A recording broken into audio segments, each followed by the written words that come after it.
Dans l'actualité également, une manifestation pour la paix qui se tenait ce soir sur le parvis de la mairie de Saint-Pierre-des-Corps.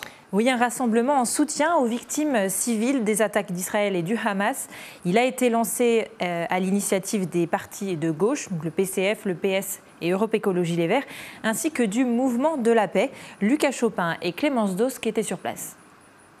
Ce sont environ 150 personnes qui se sont réunies pour dire non à l'inacceptable. C'est l'objectif de ce rassemblement silencieux devant la mairie de Saint-Pierre-des-Corps. Une manifestation pacifique dans le contexte de la guerre israélo-palestinienne et dans laquelle plusieurs partis de gauche s'associent au mouvement de la paix en soutien aux victimes civiles du Hamas et de l'armée israélienne.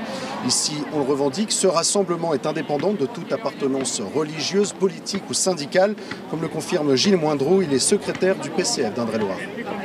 C'est une question d'humanité.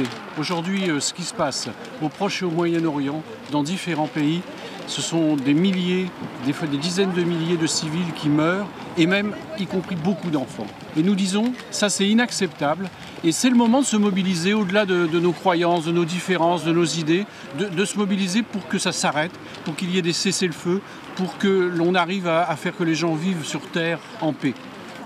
Plus largement, ce rassemblement dénonce tous les massacres de civils, que ce soit en Ukraine, en Arménie, en Afrique ou au Moyen-Orient.